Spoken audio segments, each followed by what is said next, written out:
आप सुन रहे हैं जगत गुरु तत्वदर्शी संत रामपाल जी महाराज द्वारा लिखित पुस्तक ज्ञान गंगा का पेज नंबर 209, तीसरा स्कंद अध्याय 4 पृष्ठ 10 श्लोक 42। ब्रह्मा अहम महेश्वरः फिलते प्रभावात् सर्वे वयम जनियुता न यदातु नित्याः के अन्ये सुराः शतमख प्रमुखाः च नित्या नित्या त्वमेव जननी प्रकृतिः पुराणा। हिंदी अनुवाद। विष्णु जी ने कहा, हे मात ब्रह्मा, मैं तथा शिव तुम्हारे ही प्रभाव से जन्मवान हैं, नित्य नहीं हैं, अर्थात हम अविनाशी नहीं हैं। फिर अन्य इंद्रादि दूसरे देवता किस प्रकार नित्य हो सकते हैं? तुम ही अविनाशी हो, हम सर्व की जननी अर्थात उत्पन्न करने वाली माता हो, प्रकृति तथा सनातनी देवी हो। पृष्ठ 11-12 अध्याय 5 श्लोक 8। यदि दयार्द्रम्ना न सदाम्बिके कथमेहम विहितः च तमोगुणः कमलजश्च रजोगुण संभवः सुविहितः किमु सत्वगुणो हरियः। अनुवाद। भगवान शंकर बोले, हे मात, यदि हमारे ऊपर आप दयायुक्त हो तो मुझे तमोगुण क्यों बनाया, कमल से उत्पन्न ब्रह्मा को रजोगुण किस लिए बनाया तथा विष्णु को सत्गुण क्यों बनाया, अर्थात जीवों के जन्म मृत्यु रूपी दुष्कर्म में क्यों लगाया। श्लोक 12। रमे से स्वप्तिम पुरुषम सदा तव गतिम न ही विद्म वयम शिवे। हिंदी। अपने पति पुरुष अर्थात काल भगवान के साथ सदा भोग विलास करती रहती हो, आपकी गति कोई नहीं जानता। तीसरा स्कंद पृष्ठ 14 अध्याय 5 श्लोक 43। एकमेवा द्वितीयम यत् ब्रह्म वेदा वदन्ति वै सा किम त्वं वाप्यसौ वा किम संदेहम विनिवर्तय। अनुवाद। जो कि वेदों में अद्वितीय केवल एक पूर्ण ब्रह्म कहा है, क्या वह आप ही हैं या कोई और है? मेरी इस शंका का निवारण करें। ब्रह्मा जी की प्रार्थना पर देवी ने कहा, देव्युवाच सदैकत्वं न भेदोऽस्ति सर्वदैव ममास्य च योऽसौ साहमहम योऽसौ भेदोऽस्ति मति विभ्रमात् आव्योरन्तरं सूक्ष्मं यो वेद मतिमान ही सह विमुक्तः स तु संसारान्मुच्यते नात्र संशयः। अनुवाद।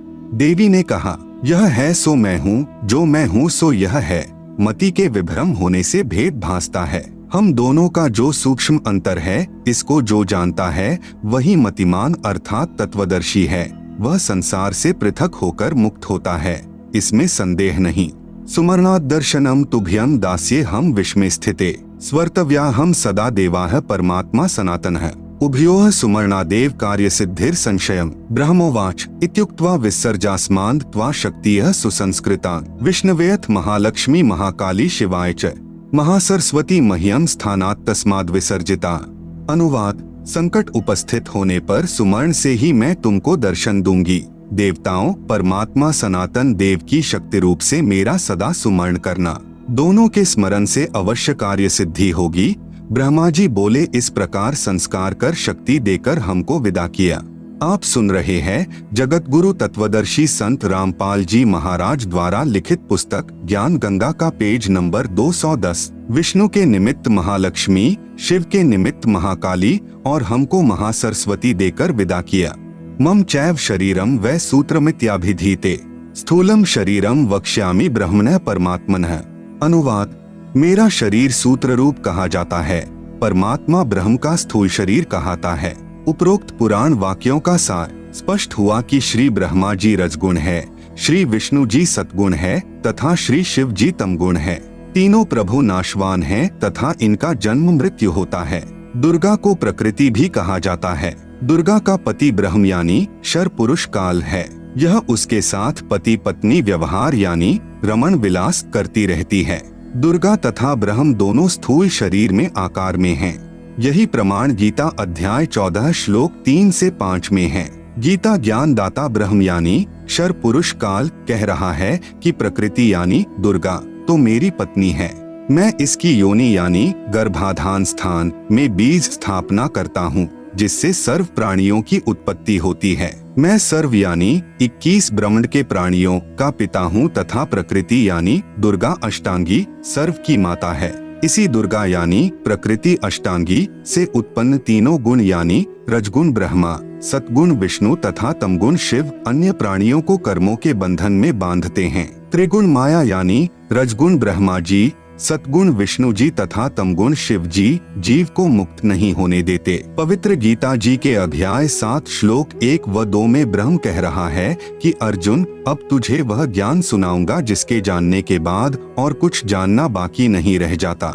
गीता अध्याय 7 श्लोक 12 गीता ज्ञान दाता ब्रह्म यानी शर पुरुष काल कह रहा है कि तीनों गुणों से जो कुछ हो रहा है वह मुझसे ही हुआ जान। जैसे रजगुण यानी ब्रह्मा से उत्पत्ति, सतगुण यानी विष्णु से पालन पोषण स्थिति तथा तमगुण यानी शिव से प्रलय यानी संहार का कारण काल भगवान ही है।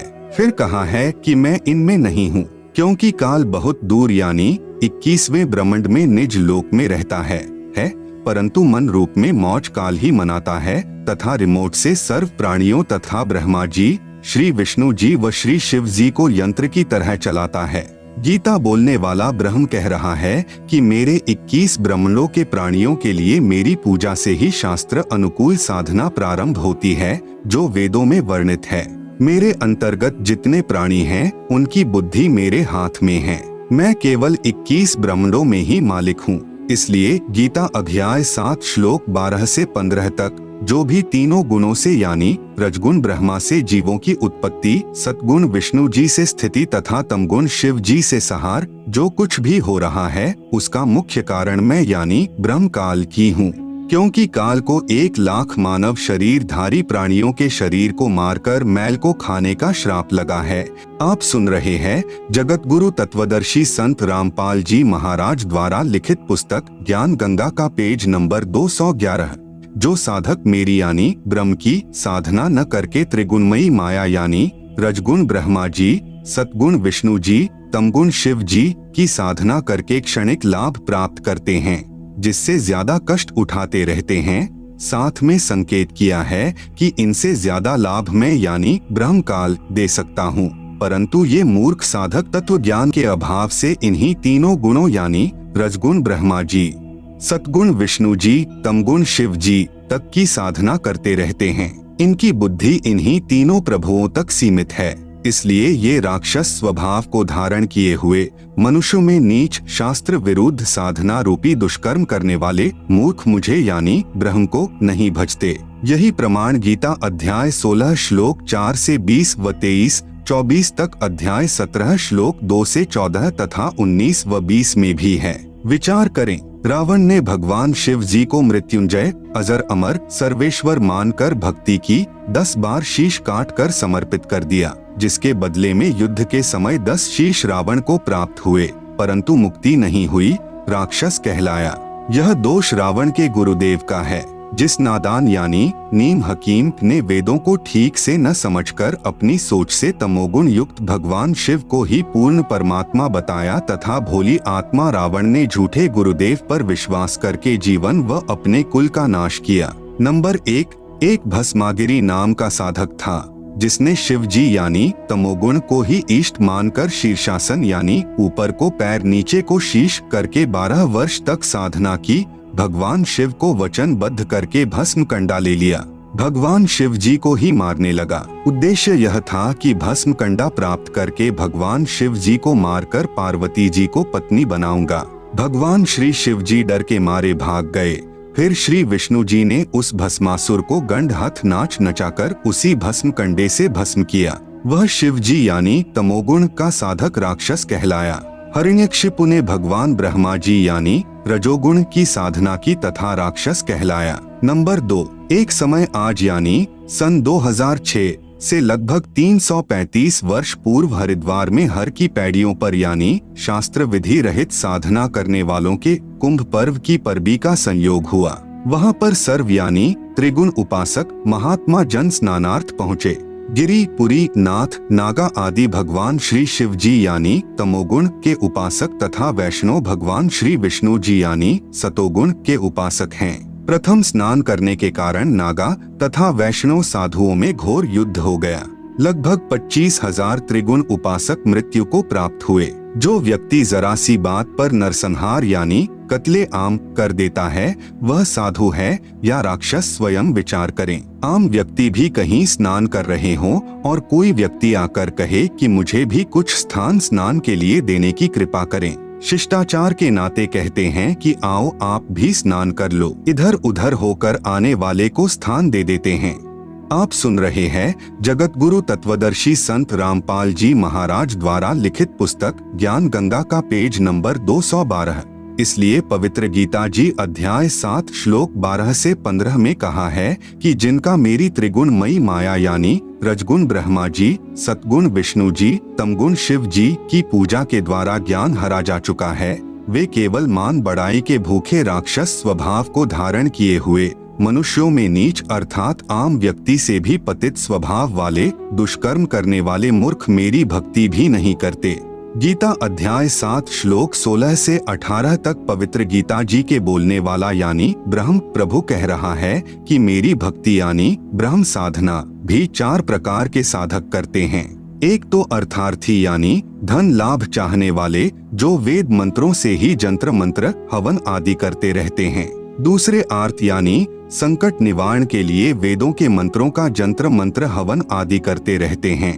तीसरे जिज्ञासु जो परमात्मा के ज्ञान को जानने की इच्छा रखने वाले केवल ज्ञान संग्रह करके वक्ता बन जाते हैं तथा दूसरों में ज्ञान श्रेष्ठता के आधार पर उत्तम बनकर ज्ञानवान बनकर अभिमानवश भक्तिहीन हो जाते हैं। चौथे ज्ञानी वे साधक जिनको यह ज्ञान हो गया कि मानव शरीर बार बार नहीं मिलता, इससे प्रभु साधना नहीं बन पाई तो जीवन व्यर्थ हो जाएगा। फिर वेदों को पढ़ा जिनसे ज्ञान हुआ कि ब्रह्मा विष्णु शिव जी तीनों गुणों व ब्रह्म यानी क्षर पुरुष तथा परब्रह्म यानी अक्षर पुरुष से ऊपर पूर्ण ब्रह्म की ही भक्ति करनी चाहिए, अन्य देवताओं की नहीं।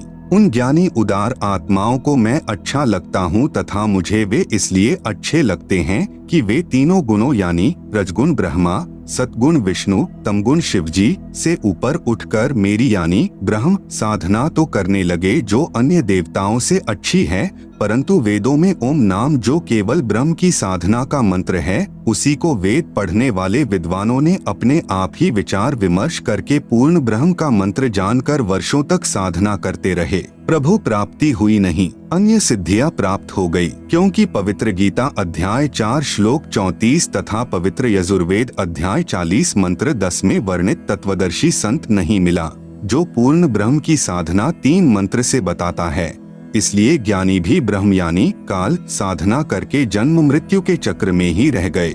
एक ज्ञानी उदारात्मा महर्षि चुनक जी ने वेदों को पढ़ा तथा एक पूर्ण प्रभु की भक्ति का मंत्र ओम जानकर इसी नाम के जाप से वर्षों तक साधना की। एक मानधाता चक्रवर्ती राजा था। चक्रवर्ती राजा उसे कहते हैं जिसका पूरी पृथ्वी पर शासन हो। उसने अपने अंतर्गत राजाओं को युद्ध के लिए ललकारा।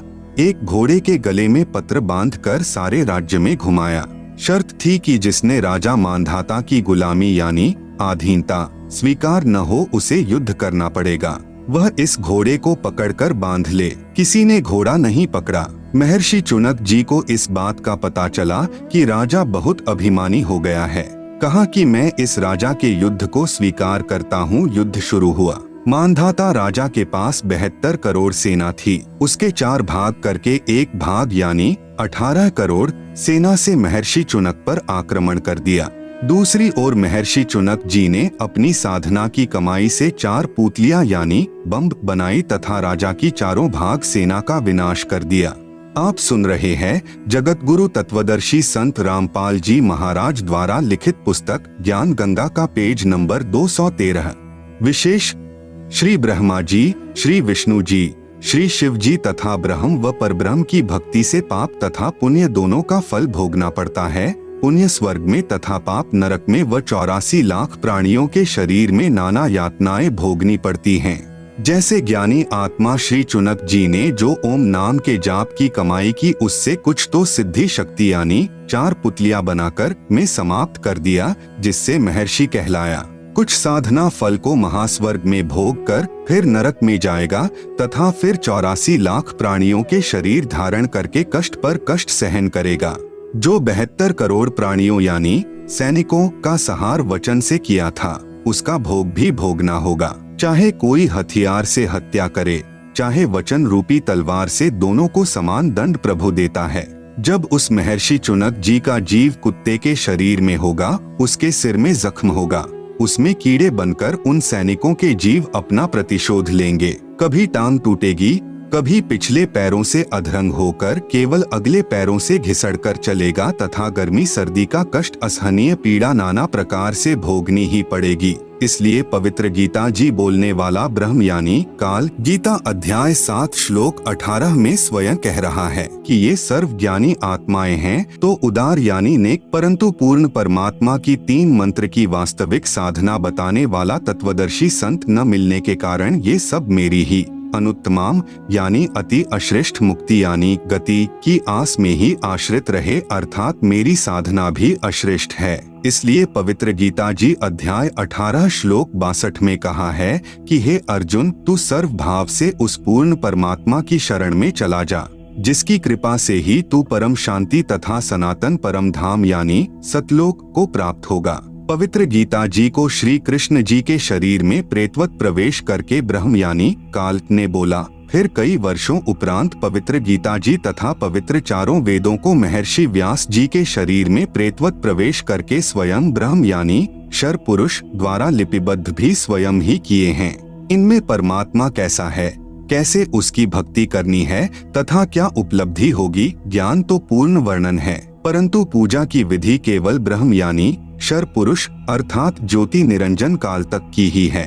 पूर्ण ब्रह्म की भक्ति के लिए पवित्र गीता अध्याय 4 श्लोक 34 में पवित्र गीता बोलने वाला यानी ब्रह्म प्रभु स्वयं कह रहा है कि पूर्ण परमात्मा की भक्ति व प्राप्ति के लिए किसी तत्वज्ञानी संत को ढूंढ ले, फिर जैसे वह विधि बताएं वैसे कर। पवित्र गीता जी को बोलने वाला प्रभु कह रहा है कि पूर्ण परमात्मा का पूर्ण ज्ञान व भक्ति विधि मैं नहीं जानता। अपनी साधना के बारे में गीता अध्याय 8 के श्लोक 13 में कहा है कि मेरी भक्ति का तो केवल एक ओम अक्षर है, जिसका उच्चारण करके अंतिम श्वास यानी त्यजन देहम तक जाप करने से मेरी वाली परम गति को प्राप्त होगा। फिर गीता अध्याय 7 श्लोक 18 में कहा है कि जिन प्रभु चाहने वाली आत्माओं को तत्वदर्शी संत नहीं मिला जो पूर्ण ब्रह्म की साधना जानता हो, इसलिए वे उदारात्माएं मेरे वाली अनुत्तमाम यानी अति अनुत्तम परम गति में ही आश्रित हैं। पवित्र गीता जी बोलने वाला प्रभु स्वयं कह रहा है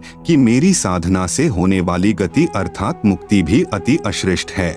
आप सुन रहे हैं जगत गुरु तत्वदर्शी संत रामपाल जी महाराज द्वारा लिखित पुस्तक ज्ञान गंगा का पेज नंबर 214। अन्य देवताओं यानी रजगुण ब्रह्मा जी, सतगुण विष्णु जी, तमगुण शिव जी की पूजा अनजान ही करते हैं। अध्याय 7 के श्लोक 20 में कहा है कि जिसका संबंध अध्याय 7 के श्लोक 15 से लगातार है। श्लोक 15 में कहा है कि त्रिगुणमयी माया यानी जो रजगुण ब्रह्मा जी, सतगुण विष्णु जी, तमगुण शिव जी की पूजा तक सीमित हैं तथा इन्हीं से प्राप्त क्षणिक सुख के द्वारा जिनका ज्ञान हरा जा चुका है, ऐसे असुर स्वभाव को धारण किए हुए नीच व्यक्ति दुष्कर्म करने वाले मूर्ख मुझे नहीं भजते। अध्याय 7 के श्लोक 20 में उन भोगों की कामना के कारण जिनका ज्ञान हरा जा चुका है, वे अपने स्वभाव वश प्रेरित होकर अज्ञान अंधकार वाले नियम के आश्रित अन्य देवताओं को पूजते हैं। अध्याय 7 के श्लोक 21 में कहा है कि जो भक्त जिस देवता के स्वरूप को श्रद्धा से पूजना चाहता है, उस भक्त की श्रद्धा को मैं उसी देवता के प्रति स्थिर करता हूँ। अध्याय 7 के श्लोक 22 में कहा है कि वह जिस श्रद्धा से युक्त होकर जिस देवता का पूजन करता है, क्योंकि उस देवता से मेरे द्वारा ही विधान किए हुए कुछ इच्छित भोगों को प्राप्त करते हैं। जैसे मुख्यमंत्री कहे कि नीचे के अधिकारी मेरे ही नौकर हैं, मैंने उनको कुछ अधिकार दे रखे हैं जो उनके यानी अधिकारियों के ही आश्रित हैं, वह लाभ भी मेरे द्वारा ही दिया जाता है, परंतु पूर्ण लाभ नहीं है। अध्याय 7 के श्लोक 23 में वर्णन है कि परंतु उन मंद बुद्धि वालों का वह फल नाशवान होता है। देवताओं को पूजने वाले देवताओं को प्राप्त होते हैं। मदभक्त यानी मतावलंबी जो वेदों में वर्णित भक्ति विधि अनुसार भक्ति करने वाले भक्त भी मुझको प्राप्त होते हैं, अर्थात काल के जाल से कोई बाहर नहीं है। विशेष अध्याय 7 के श्लोक 20 से 23 में कहा है कि वे जो भी साधना किसी भी पितृ, भूत, देवी देवता आदि की पूजा स्वभाव वश करते हैं, मैं यानी ब्रह्म काल ही उन मंद बुद्धि लोगों यानी भक्तों को उसी देवता के प्रति आसक्त करता हूँ। वे नादान साधक देवताओं से जो लाभ पाते हैं, मैंने यानी काल ने ही देवताओं को कुछ शक्ति दे रखी है, उसी के आधार पर उनके यानी देवताओं के पुजारी देवताओं को प्राप्त हो जाएंगे। परंतु उन बुद्धिहीन साधकों की वह पूजा 84 लाख योनियों में शीघ्र ले जाने वाली है, तथा जो मुझे यानी काल को भजते हैं वे तप्त शिला पर फिर मेरे महास्वर्ग यानी ब्रह्मलोक में चले जाते हैं और उसके बाद जन्म मरण में ही रहेंगे, मोक्ष प्राप्त नहीं होगा। भावार्थ है कि देवी देवताओं व ब्रह्मा विष्णु शिव तथा माता से भगवान ब्रह्म की साधना अधिक लाभदायक है।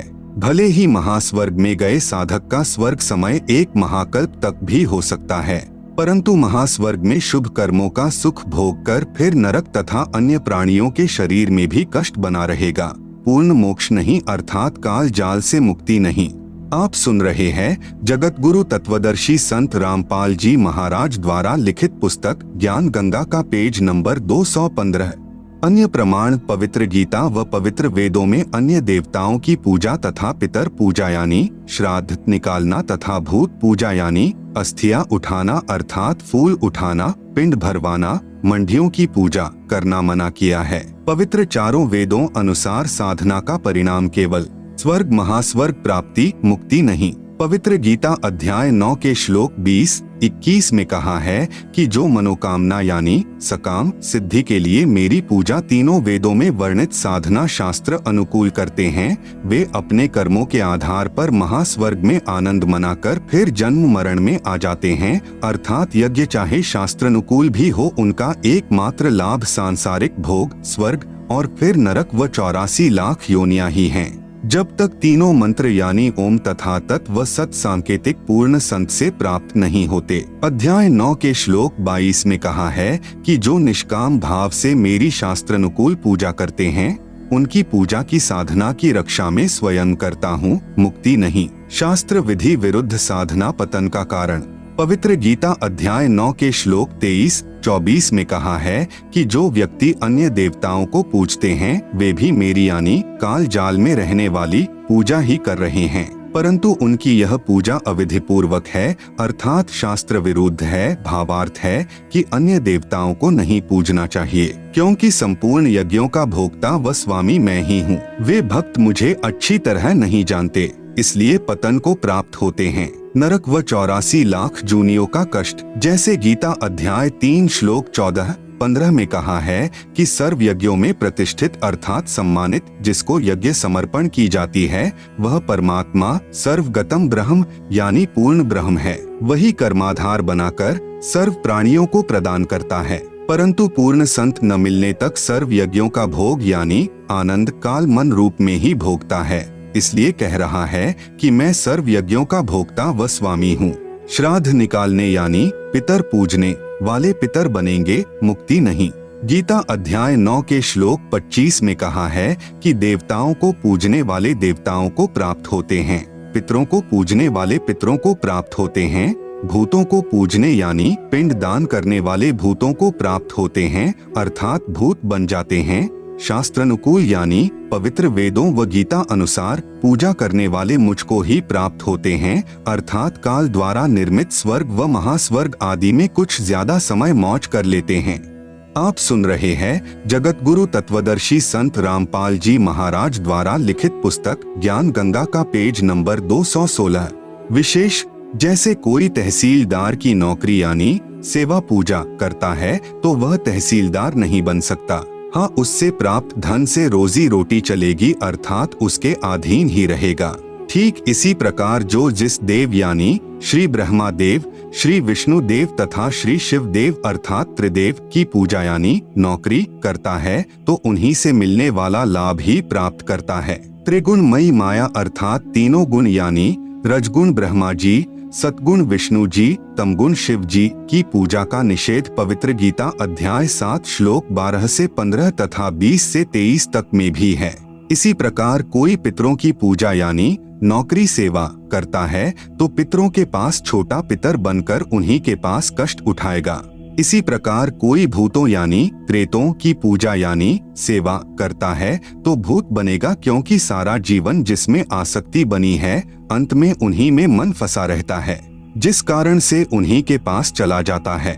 कुछ एक का कहना है कि पितर भूत देव पूजाएं भी करते रहेंगे, आपसे उपदेश लेकर साधना भी करते रहेंगे। ऐसा नहीं चलेगा। जो साधना पवित्र गीता जी में व पवित्र चारों वेदों में मना है वह करना शास्त्र विरुद्ध हुआ। जिसको पवित्र गीता अध्याय 16 श्लोक 23-24 में मना किया है कि जो शास्त्र विधि त्याग कर मनमाना आचरण यानी पूजा करते हैं वे न तो सुख को प्राप्त करते हैं न परम गति को तथा न ही कोई कार्य सिद्ध करने वाली सिद्धि को ही प्राप्त करते हैं, अर्थात जीवन व्यर्थ कर जाते हैं। इसलिए अर्जुन तेरे लिए कर्तव्य यानी जो साधना के कर्म करने योग्य हैं तथा अकर्तव्य यानी जो साधना के कर्म नहीं करने योग्य हैं की व्यवस्था यानी नियम में शास्त्र ही प्रमाण हैं, अन्य साधना वर्जित हैं। इसी का प्रमाण मार्कंडे पुराण यानी गीता प्रेस गोरखपुर से प्रकाशित पृष्ठ 237 पर है, जिसमें मार्कंडे पुराण तथा ब्रह्म पुराणांक इकट्ठा ही जिल्द किया है में भी है कि एक रुचि नाम का साधक ब्रह्मचारी रहकर वेदों अनुसार साधना कर रहा था। जब वह 40 वर्ष का हुआ तब उसको अपने 4 पूर्वज जो शास्त्र विरुद्ध साधना करके पितर बने हुए थे तथा कष्ट भोग रहे थे दिखाई दिए। पितरों ने कहा कि बेटा रुचि शादी करवाकर हमारे श्राद्ध निकाल, हम तो दुखी हो रहे हैं। रुचि ऋषि ने कहा पितृ महो वेद में कर्म कांड मार्ग यानी श्राद्ध पिंड भरवाना आदि को मूर्खों की साधना कहा है, फिर आप मुझे क्यों उस गलत यानी शास्त्र विधि रहित साधना पर लगा रहे हो। पितर बोले बेटा यह बात तो तेरी सत है कि वेद में पितर पूजा, भूत पूजा, देवी देवताओं की पूजा यानी कर्म कांड को अविद्या ही कहा है, इसमें तनिक भी मिथ्या नहीं है। इसी उपरोक्त मार्कंडे पुराण में इसी लेख में पितरों ने कहा कि फिर पितर कुछ तो लाभ देते हैं विशेष, यह अपनी अटकलें पितरों ने लगाई है वह हमने नहीं पालन करना, क्योंकि पुराणों में आदेश किसी ऋषि विशेष का है जो पितर पूजने, भूत या अन्य देव पूजने को कहा है, परंतु वेदों में प्रमाण न होने के कारण प्रभु का आदेश नहीं है। इसलिए किसी संत या ऋषि के कहने से, प्रभु की आज्ञा का उल्लंघन करने से सजा के भागी होंगे। आप सुन रहे हैं जगत गुरु तत्वदर्शी संत रामपाल जी महाराज द्वारा लिखित पुस्तक ज्ञान गंगा का पेज नंबर 217। एक समय एक व्यक्ति की दोस्ती एक पुलिस थानेदार से हो गई। उस व्यक्ति ने अपने दोस्त थानेदार से कहा कि मेरा पड़ोसी मुझे बहुत परेशान करता है। थानेदार यानी SHO ने कहा कि मार लठ, मैं आप निपट लूंगा। थानेदार दोस्त की आज्ञा का पालन करके उस व्यक्ति ने अपने पड़ोसी को लठ मारा। सिर में चोट लगने के कारण पड़ोसी की मृत्यु हो गई। उसी क्षेत्र का अधिकारी होने के कारण वह थाना प्रभारी अपने दोस्त को पकड़ कर लाया, कैद में डाल दिया तथा उस व्यक्ति को मृत्यु दंड मिला। उसका दोस्त थानेदार कुछ मदद नहीं कर सका, क्योंकि राजा का संविधान है कि यदि कोई किसी की हत्या करेगा तो उसे मृत्यु दंड प्राप्त होगा। उस नादान व्यक्ति ने अपने दोस्त दरोगा की आज्ञा मानकर राजा का संविधान भंग कर दिया, जिससे जीवन से हाथ धो बैठा। ठीक इसी प्रकार पवित्र गीता जी व पवित्र वेद यह प्रभु का संविधान है, जिसमें केवल एक पूर्ण परमात्मा की पूजा का ही विधान है। अन्य देवताओं, पितरों, भूतों की पूजा करना मना है। पुराणों में ऋषियों यानी थानेदारों का आदेश है, जिनकी आज्ञा पालन करने से प्रभु का संविधान भंग होने के कारण कष्ट पर कष्ट उठाना पड़ेगा। इसलिए आन उपासना पूर्ण मोक्ष में बाधक है। सत्य कथा। मेरे पूज्य गुरुदेव स्वामी रामदेवानंद जी लगभग 16 वर्ष की आयु में पूर्ण परमात्मा की प्राप्ति के लिए अचानक घर त्याग कर निकल गए। प्रतिदिन पहनने वाले वस्त्रों को अपने ही खेतों के निकट घने जंगल में किसी मृत पशु की अस्थियों के पास डाल गए। शाम को घर न पहुंचने के कारण घर वालों ने जंगल में तलाश की। रात्रि का समय था। कपड़े पहचानकर दुखी मन से पशु की अस्थियों को बच्चे की अस्थियां जानकर उठा लाए तथा यह सोचा कि बच्चा जंगल में चला गया, किसी हिंसक जानवर ने खा लिया।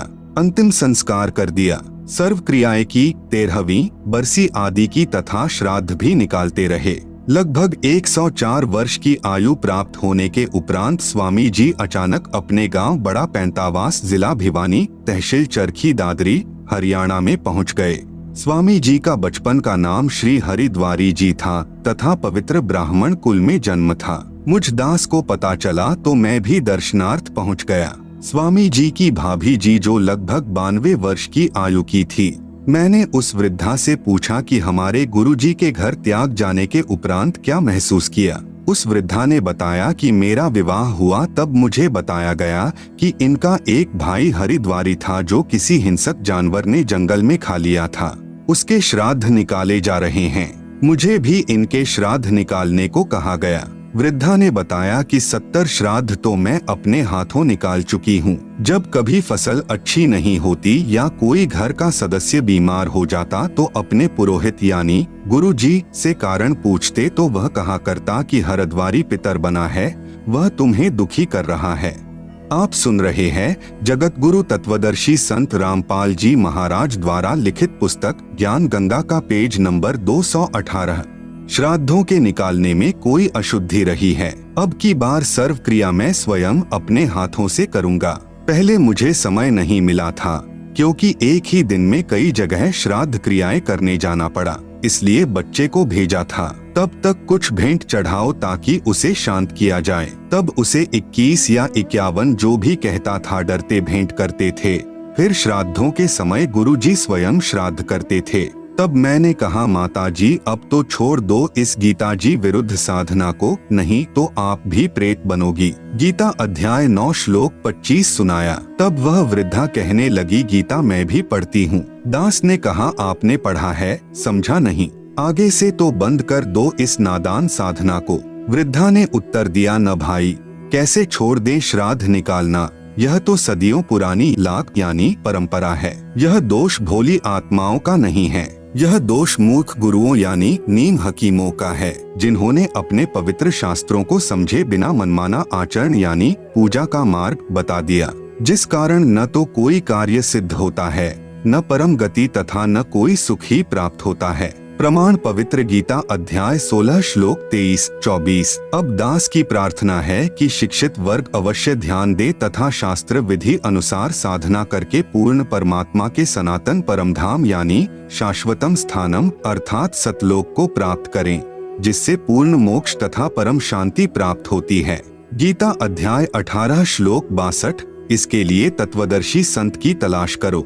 गीता अध्याय 4 श्लोक 34। एक श्रद्धालु ने कहा कि मैं आपसे उपदेश लेकर आप द्वारा बताई साधना भी करता रहूंगा तथा श्राद्ध भी निकालता रहूंगा तथा अपने घरेलू देवी देवताओं को भी उपरले मन से पूजता रहूंगा, इसमें क्या दोष है। मुझ दास की प्रार्थना, संविधान की किसी भी धारा का उल्लंघन कर देने पर सजा अवश्य मिलेगी, इसलिए पवित्र गीता जी व पवित्र चारों वेदों में वर्णित व वर्जित विधि के विपरीत साधना करना व्यर्थ है। प्रमाण पवित्र गीता जी अध्याय 16 श्लोक 23-24 में, यदि कोई कहे कि मैं कार में पैंचर उपरले मन से कर दूंगा, नहीं, राम नाम की गाड़ी में पैंचर करना मना है। ठीक इसी प्रकार शास्त्र विरुद्ध साधना हानिकारक ही है। एक श्रद्धालु ने कहा कि मैं और कोई विकार यानी मदिरा मांस आदि सेवन नहीं करता, केवल तंबाकू यानी बीड़ी सिगरेट हुक्का सेवन करता हूँ। आपके द्वारा बताई पूजा व ज्ञान अति उत्तम है, मैंने गुरु जी भी बनाया है, परंतु यह ज्ञान आज तक किसी संत के पास नहीं है। मैं 25 वर्ष से घूम रहा हूँ तथा 3 गुरुदेव बदल चुका हूँ। कृपया मुझे तंबाकू सेवन की छूट दे दो, शेष सर्व शर्तें मंजूर हैं। तंबाकू से भक्ति में क्या बाधा आती है। दास की प्रार्थना। दास ने प्रार्थना की कि अपने शरीर को ऑक्सीजन की आवश्यकता है। आप सुन रहे हैं जगत गुरु तत्वदर्शी संत रामपाल जी महाराज द्वारा लिखित पुस्तक ज्ञान गंगा का पेज नंबर 219। तंबाकू का धुआं कार्बन डाइऑक्साइड है जो फेफड़ों को कमजोर व रक्त दूषित करता है। मानव शरीर प्रभु प्राप्ति व आत्म कल्याण के लिए ही प्राप्त हुआ है। इसमें परमात्मा पाने का रास्ता सुषुम्ना नाड़ी से प्रारंभ होता है। जो नाक के दोनों छिद्र हैं, उन्हें दाएं को ईड़ा तथा बाएं को पिंगुला कहते हैं। इन दोनों के मध्य में सुषुम्ना नाड़ी है, जिसमें एक छोटी सुई यानी नीडल में धागा पिरोने वाले छिद्र के समान द्वार होता है, जो तंबाकू के धुएं से बंद हो जाता है, जिससे प्रभु प्राप्ति के मार्ग में अवरोध हो जाता है। यदि प्रभु पाने का रास्ता ही बंद हो गया तो मानव शरीर व्यर्थ हुआ। इसलिए प्रभु भक्ति करने वाले साधक को प्रत्येक नशीले व अखाद्य यानी मांस आदि पदार्थों का सर्वदा निषेध है। एक श्रद्धालु ने कहा कि मैं तंबाकू प्रयोग नहीं करता, मांस व मदिरा सेवन जरूर करता हूँ, इससे भक्ति में क्या बाधा है? यह तो खाने पीने के लिए ही बनाई है तथा पेड़ पौधों में भी तो जीव है, वह खाना भी तो मांस भक्षण तुल्य ही है। दास की प्रार्थना, यदि कोई हमारे माता पिता भाई बहन व बच्चों आदि को मारकर खाए तो कैसा लगे? जैसा दर्द आपने होवे वैसा जान बिराने, कहे कबीर वे जाए नरक में जो काटे शीश खुराने। जो व्यक्ति पशुओं को मारते समय खुरों तथा शीश को बेरहमी से काट कर मांस खाते हैं वे नरक के भागी होंगे। जैसा दुख अपने बच्चों व संबंधियों की हत्या का होता है, ऐसा ही दूसरे को जानना चाहिए। रही बात पेड़ पौधों को खाने की, इनको खाने का प्रभु का आदेश है तथा ये जड़ जूनी के हैं। अन्य चेतन प्राणियों का वध प्रभु आदेश विरुद्ध है, इसलिए अपराध यानी पाप है। मदिरा सेवन भी प्रभु आदेश नहीं है, परंतु स्पष्ट मना है तथा मानव जीवन को बर्बाद करने का है। शराब पान किया हुआ व्यक्ति कुछ भी गलती कर सकता है। मदिरा पान धन तन व पारिवारिक शांति तथा समाज सभ्यता की महाशत्रु है। प्यारे बच्चों के भावी चरित्र पर कुप्रभाव पड़ता है। मदिरा पान करने वाला व्यक्ति कितना ही नेक हो परंतु उसकी न तो इज्जत रहती है तथा न ही विश्वास। एक समय यह दास एक गांव में सत्संग करने गया हुआ था। उस दिन नशा निषेध पर सत्संग किया। सत्संग के उपरांत एक 11 वर्षीय कन्या फूट फूट कर रोने लगी। पूछने पर उस बेटी ने बताया कि महाराज जी मेरे पिताजी पालम हवाई अड्डे पर बढ़िया नौकरी करते हैं, परंतु सर्व पैसे की शराब पी जाते हैं।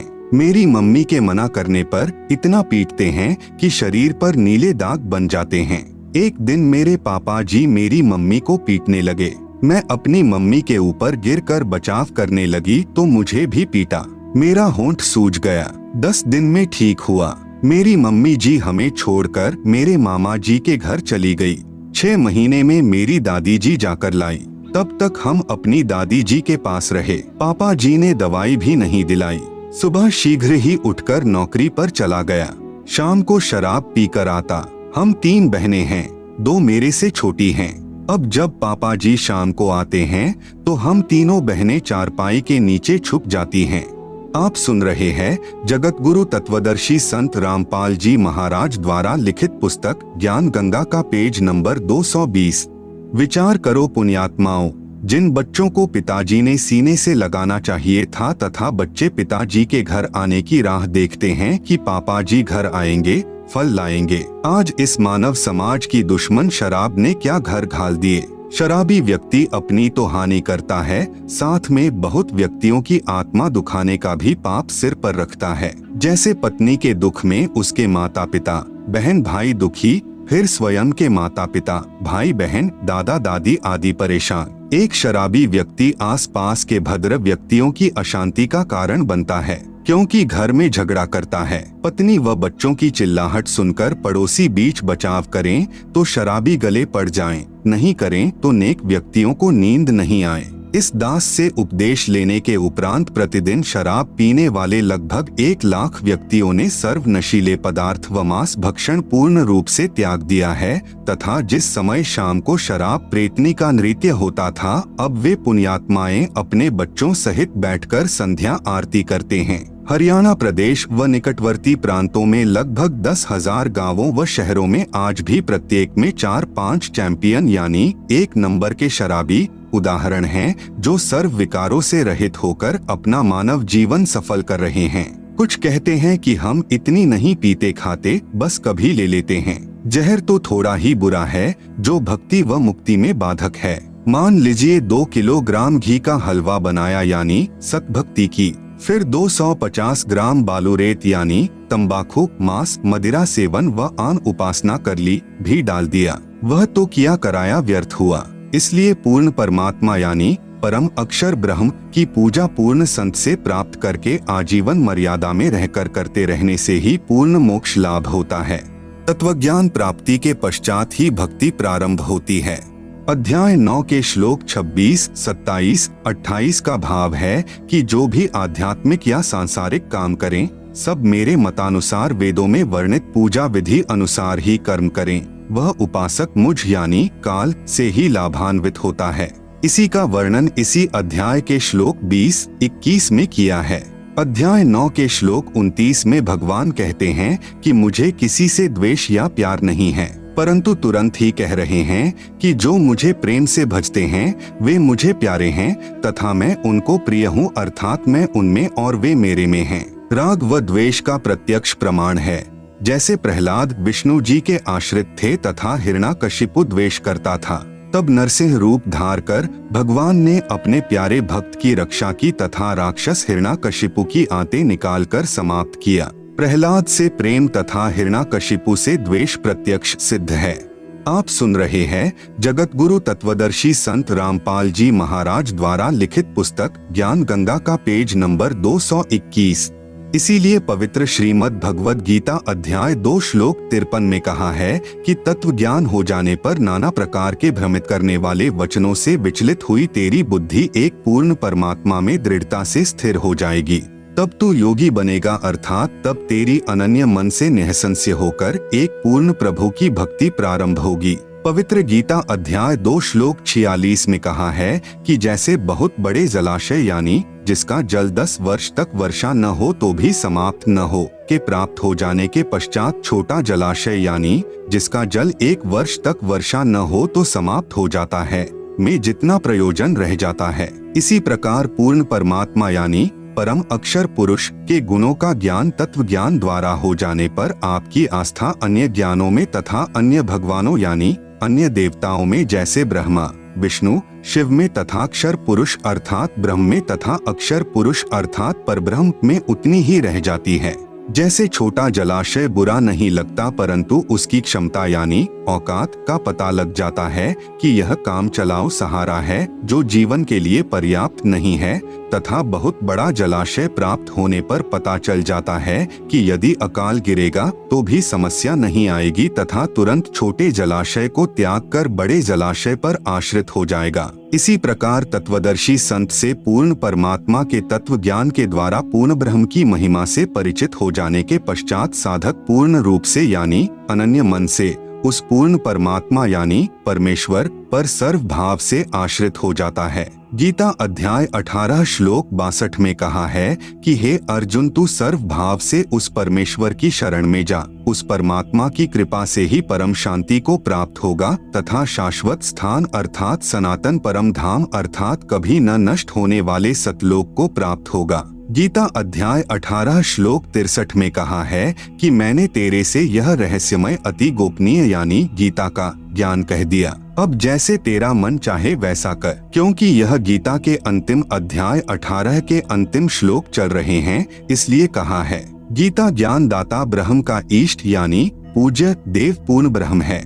गीता अध्याय 18 श्लोक 64 में कहा है कि एक सर्वगुप्त से गुप्त ज्ञान एक बार फिर सुन कि यही पूर्ण परमात्मा जिसके विषय में अध्याय 18 श्लोक 62 में कहा है मेरा पक्का पूज्य देव है, अर्थात मैं यानी ब्रह्मक्षर पुरुष भी उसी की पूजा करता हूँ। यह तेरे हित में कहूँगा क्योंकि यही जानकारी गीता ज्ञान दाता प्रभु ने गीता अध्याय 15 श्लोक 4 में भी दी है, जिसमें कहा है कि मैं उसी आदि पुरुष परमेश्वर की शरण में हूँ। इसलिए यहाँ कहा कि यही गुप्त से भी अतिगुप्त ज्ञान फिर सुन। विशेष अन्य गीता के अनुवाद कर्ताओं ने गलत अनुवाद किया है। इष्टः असि में दृढ़म इति का अर्थ किया है कि तू मेरा प्रिय है। आप सुन रहे हैं जगत गुरु तत्वदर्शी संत रामपाल जी महाराज द्वारा लिखित पुस्तक ज्ञान गंगा का पेज नंबर 222, जबकि अर्थ बनता है अध्याय 18 का श्लोक 64। सर्वगुह्यतमं भूयः श्रेणु में परमं वचः इष्टः असि में दृढ़म इति ततः वक्ष्यामि ते हितम। अनुवाद सर्वगुह्यतमं यानी संपूर्ण गोपनीयों से अति गोपनीय में यानी मेरे, परमम यानी परम रहस्ययुक्त, हितम यानी हितकारक, वचः यानी वचन, ते यानी तुझे, भूयः यानी फिर, वक्ष्यामि यानी कहूँगा, ततः यानी इसे, श्रेणु यानी सुन, इति यानी यह पूर्ण ब्रह्म में यानी मेरा, दृढ़म यानी पक्का निश्चित, इष्टः यानी पूज्य देव, असि यानी है। गीता अध्याय 18 श्लोक 65 में गीता ज्ञान दाता प्रभु यानी काल भगवान क्षर पुरुष कह रहा है कि यदि मेरी शरण में रहना है तो मेरी पूजा अनन्य मन से कर, अन्य देवताओं यानी ब्रह्मा, विष्णु, शिव तथा पितरों आदि की पूजा त्याग दे, फिर मुझे ही प्राप्त ही होगा, अर्थात ब्रह्मलोक बने महास्वर्ग में चला जाएगा। मैं तुझे सत प्रतिज्ञा करता हूँ, तू मेरा प्रिय है। गीता अध्याय 18 श्लोक 66 में कहा है कि यदि एकम यानी उस अद्वितीय अर्थात जिसकी तुलना में अन्य न हो, उस एक सर्वशक्तिमान, सर्व ब्रह्मांडों के रचनहार, सर्व के धारण पोषण करने वाले परमेश्वर की शरण में जाना है, तो मेरे स्तर की साधना जो ओम नाम के जाप की कमाई तथा अन्य धार्मिक शास्त्र अनुकूल यज्ञ साधनाएं मुझ में छोड़, जिससे तू मेरे ऋण से मुक्त हो जाएगा। उस एकम यानी अद्वितीय अर्थात जिसका कोई सानी नहीं है की शरण में व्रज यानी जा। मैं तुझे सर्व पापों यानी काल के ऋणों से मुक्त कर दूंगा, तू चिंता मत कर। विशेष गीता के अन्य अनुवादकर्ताओं ने श्लोक 66 का अनुवाद गलत किया है। व्रज का अर्थ आना किया है, जबकि व्रज का अर्थ जाना होता है। कृपया वास्तविक अनुवाद निम्न पढ़े। अध्याय 18 का श्लोक 66। सर्वधर्मान् परित्यज्य माम एकम शरणम व्रज अहम त्वा सर्वपापेभ्यः मोक्षयिष्यामि मा शुचः।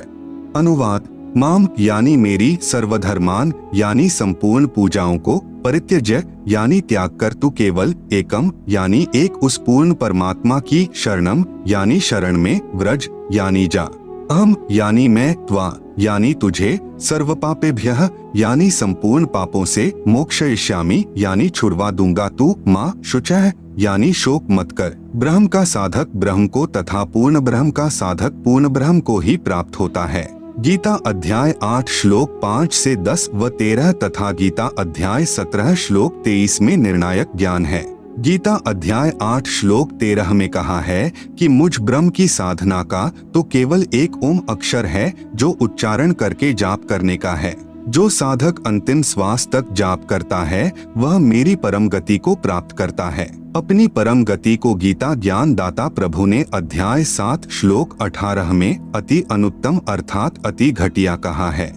आप सुन रहे हैं जगत गुरु तत्वदर्शी संत रामपाल जी महाराज द्वारा लिखित पुस्तक ज्ञान गंगा का पेज नंबर 223। गीता अध्याय 17 श्लोक 23 में कहा है कि पूर्ण परमात्मा की प्राप्ति का केवल 3 मंत्र ओम तत्सत के जाप का ही निर्देश है, जिसमें ओम जाप ब्रह्म का है, तत् यह सांकेतिक है जो परब्रह्म का जाप है, तथा सत यह भी सांकेतिक है जो पूर्ण ब्रह्म का जाप है। उस पूर्ण परमात्मा के तत्व ज्ञान को तत्वदर्शी संत ही जानता है, उससे प्राप्त कर। मैं यानी गीता ज्ञान दाता अक्षर पुरुष नहीं जानता। गीता अध्याय 8 श्लोक 6 में कहा है कि यह विधान है कि अंत समय में साधक जिस भी प्रभु का नाम जाप करता हुआ शरीर त्याग कर जाता है उसी को प्राप्त होता है। गीता अध्याय 8 श्लोक 5 से 7 में कहा है कि जो अंत समय में मेरा स्मरण करता हुआ शरीर त्याग कर जाता है वह मेरे यानी ब्रह्म के भाव में भावित रहता है। फिर कभी मनुष्य जन्म होता है तो वह साधक अपनी साधना ब्रह्म से ही प्रारंभ करता है, उसका स्वभाव वैसा ही हो जाता है। इसी का प्रमाण गीता अध्याय 16-17 में भी है कि जो साधक पूर्व जन्म में जैसी भी साधना करके आया है अगले जन्म में भी स्वभाववश वैसी ही साधना करता है।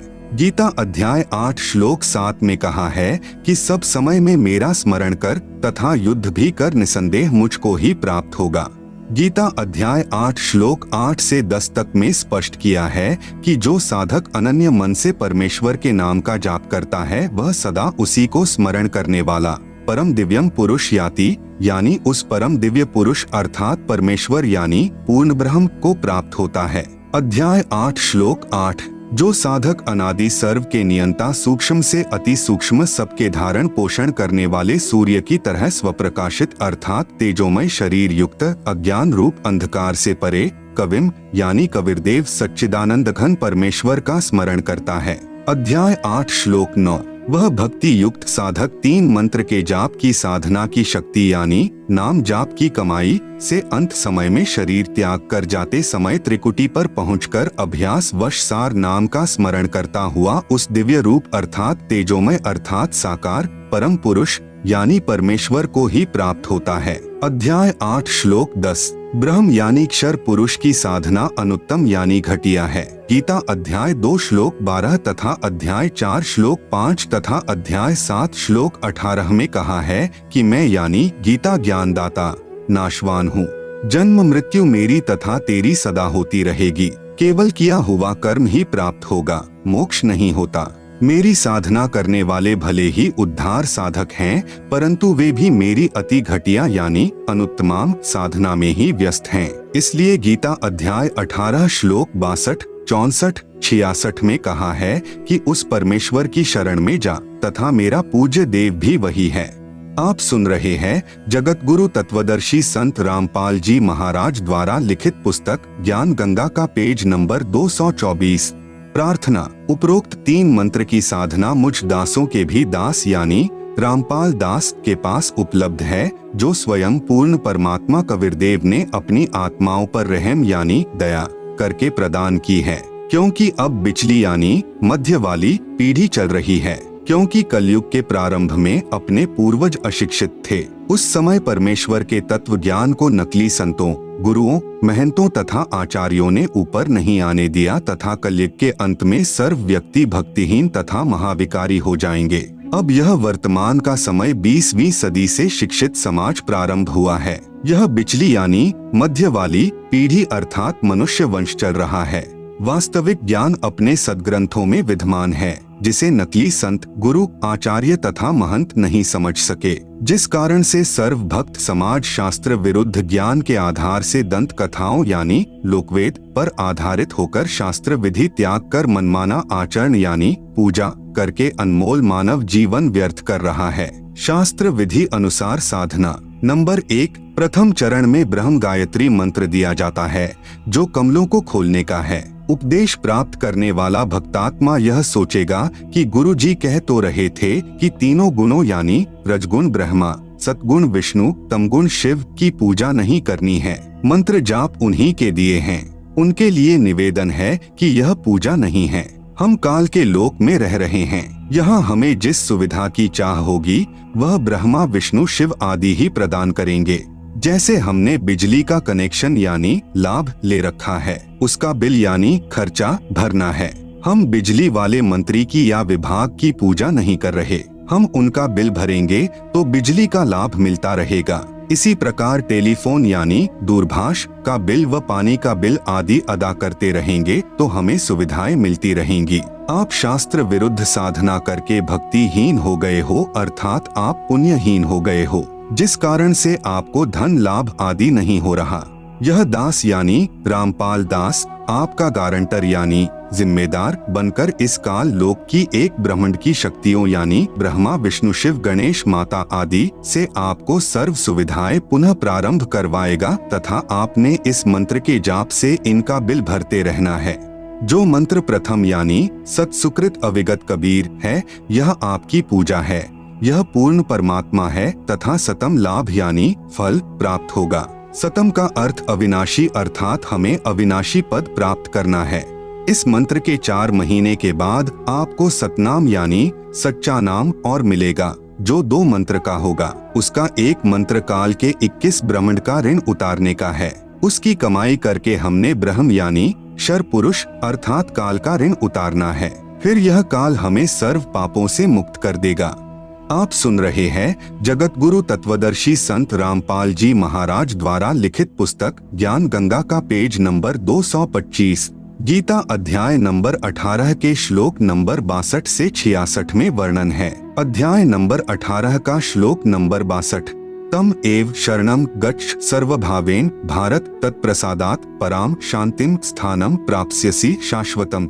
अनुवाद। भारत यानी हे भारत, तू सर्वभावेन यानी सब प्रकार से, तम यानी उस अज्ञान अंधकार में छुपे हुए परमेश्वर की, एव यानी ही, शरणम यानी शरण में, गच्छ यानी जा, तत्प्रसादात यानी उस परमात्मा की कृपा से ही तू, पराम यानी परम, शांतिम यानी शांति को तथा शाश्वतम यानी सदा रहने वाला सत, स्थानम यानी स्थान धाम लोक को, प्राप्स्यसि यानी प्राप्त होगा। अनुवाद। हे भारत, तू सब प्रकार से उस अज्ञान अंधकार में छुपे हुए परमेश्वर की ही शरण में जा।